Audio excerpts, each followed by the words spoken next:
semangat pagi teman-teman semua ya.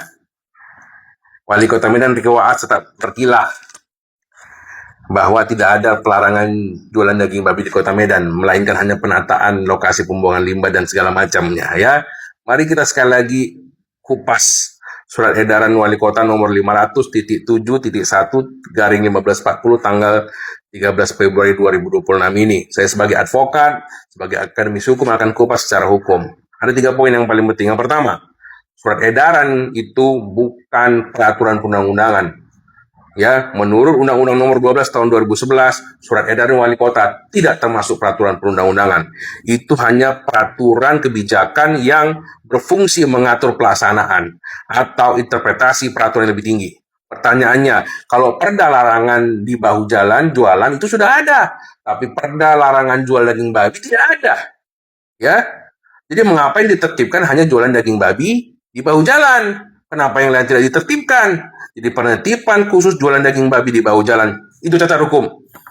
Kemudian, surat edaran itu mengikat secara internal kepada camat, lurah, Satpol PP, dan lain-lainnya. Tapi masalahnya ini berdampak kepada pihak ketiga, masyarakat yang sudah dirazia.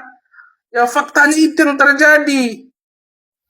Teman-teman ya, jadi penertiban jika hanya berdasarkan surat edaran tanpa merujuk pada pasal spesifik di Perda Ketertiban Umum, tindakan ini adalah penyalahgunaan wewenang atau abuse of power. Yang kedua, mengenai isi surat edaran wali kota ini yang saya sebut diskriminatif. Yang pertama, judulnya saja tentang pengenataan lokasi dan limbah daging non halal di Kota Medan. Ini kan diskriminatif. Ya, ini berbau sara. Hanya tentang daging non halal menurut sebagian orang. Ini jelas tebang pilih, sementara hukum itu harus berlaku sama. Ini tidak mencerminkan keadilan. Kemudian latar belakangnya disebutkan untuk menghargai lingkungan masyarakat muslim di Kota Medan. Kenapa hanya masyarakat muslim? Masyarakat Kota Medan juga ada Kristen, Katolik, Buddha, Hindu, Konghucu, dan lain sebagainya. Ini jelas diskriminatif, Pak Wali Kota. Yang ketiga, siapa korban yang atau pihak yang dirugikan? Jelas pedagang daging babi di bahu jalan. Sementara masih banyak sekali pedagang yang lainnya di bahu jalan yang bebas senyum-senyum meraih keuntungan tanpa tersentuh hukum. Wali Kota Medan berkilah tidak ada larangan jualan daging babi di bahu jalan. Tapi yang jelas faktanya yang sudah dirazia oleh Satpol PP-nya adalah para pedagang daging babi itu tersebut. Ya, yang lebih disesalkan lagi setelah begitu viral, begitu heboh, banyak kritikan, sudah ada demo kemarin ini, ya kan?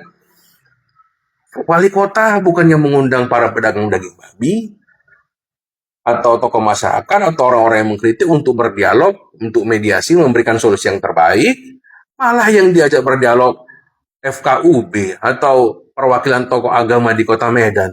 Ini apalagi tujuan politik Anda, Pak Wali Kota? Saya secara pribadi tidak setuju dan saya kecewa dengan wali kota ini ya, karena surat edaran ini jelas melawan hukum.